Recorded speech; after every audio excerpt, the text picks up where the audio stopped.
It's a yawn because it's early. It's very early. Too early for civilized people, but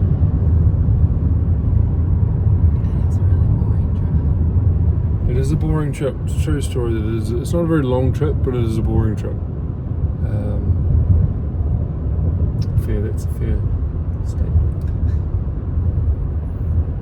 Getting dropped to the airport to fly up and retrieve yet another vehicle, and we were just debating where we're going to put it. This is the thing, you know, when you have vehicles, it's a problem. Where are they going to go? And is the spot going to be big enough? And then there's the temptation, isn't there? What's the temptation?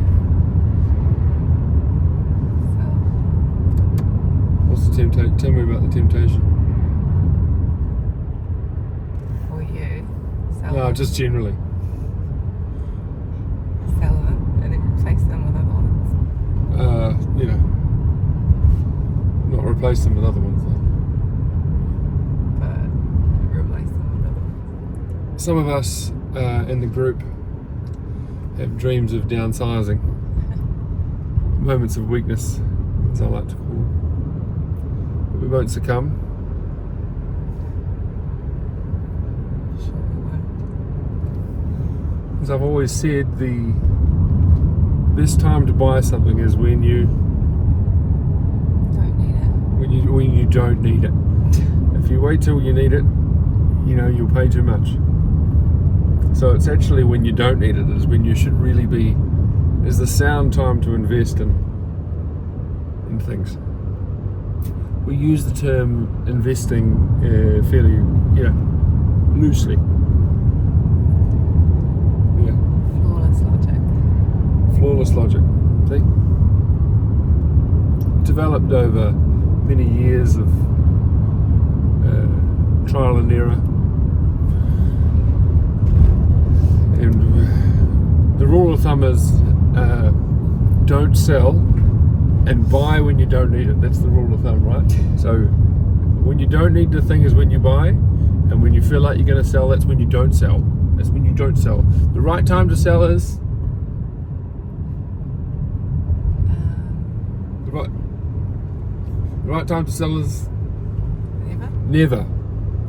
And the right time to buy is when you don't need it. So those are the rules. That's the golden rules. Buy when you don't need, don't sell ever. Yeah, that's good. It's good.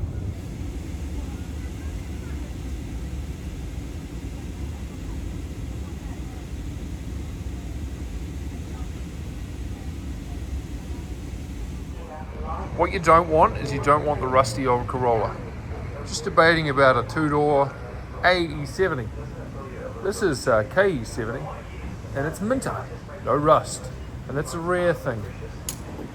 On our way to get the Levin, just been tuned. Let me give this thing a crank.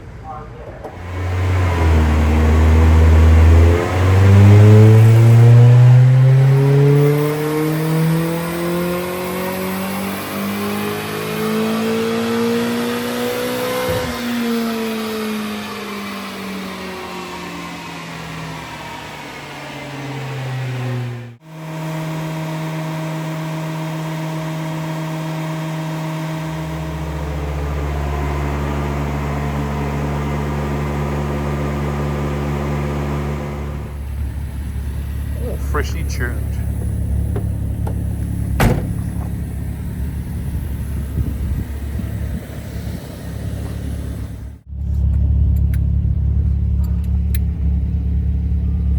Are we going to swing some O's in the street?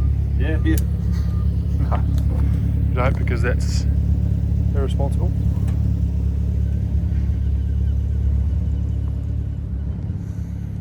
Probably the least rusty KE in the country.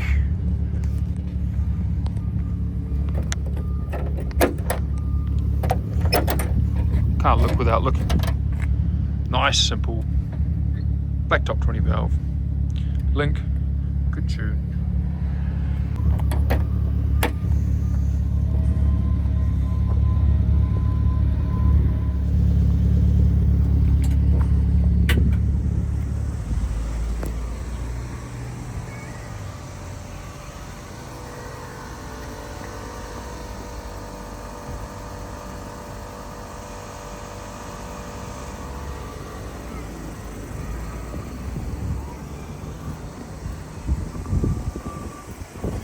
Doubling up seats.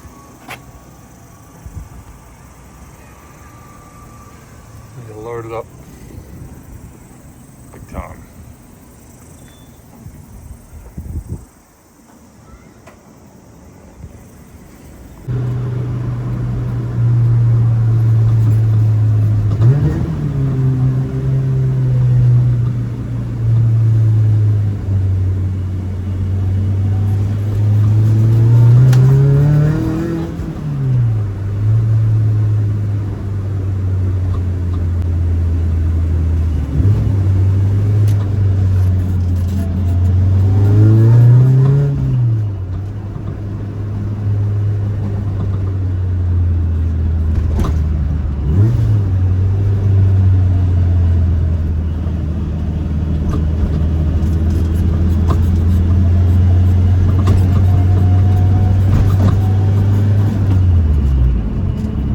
In the mid 90s, early 2000s, it was trendy to put a resonator in a car.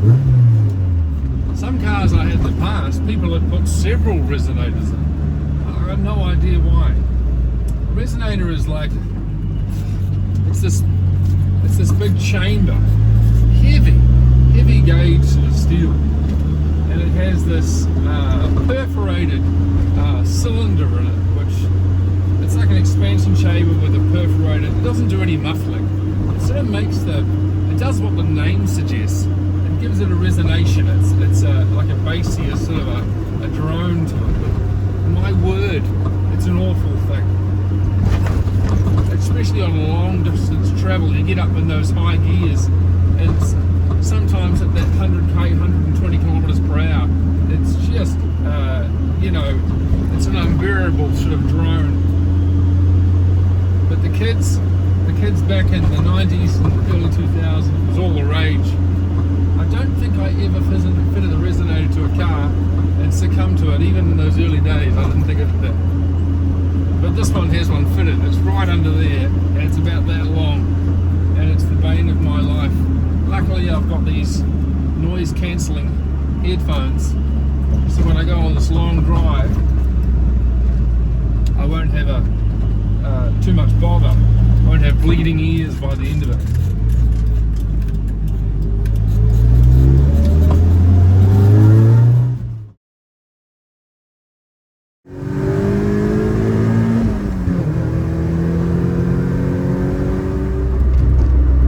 Might even put a few more pound on the tyres.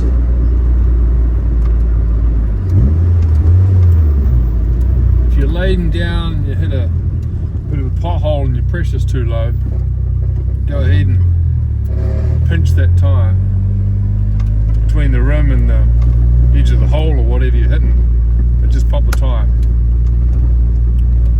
I do have a pump with me, so I'll maybe pump it up a bit.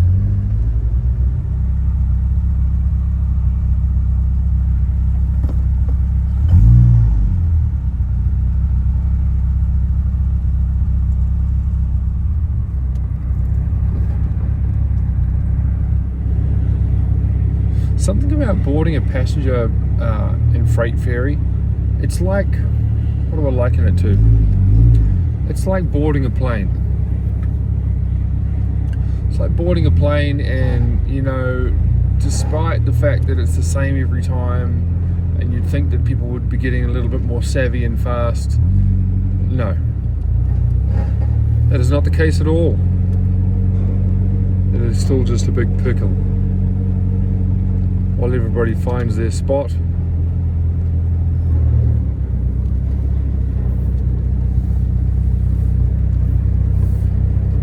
Like, for example, if that dude wasn't there, people would probably just drive straight into the sea.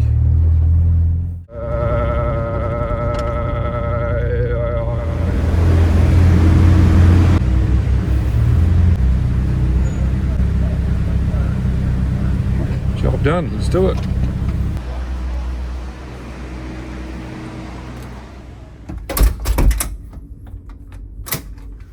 So it's like 2 a.m. and I think the crossing's like 4.5 hours. It just gets slower and slower. You know, when I was a kid, there was a ship that went across the same strait, and it was like an hour 45, or maybe even less. And now the same route, it takes like 4 hours, 4.5 hours, something crazy. In any case, that's why I do it in the middle of the night. Good time for sleeping, and then you wake up, boom, it should just be daylight when we wake up, get some food, get some coffee, and get on the road. Lights out, that's what I reckon. Whoosh. Shower, job done. Key card.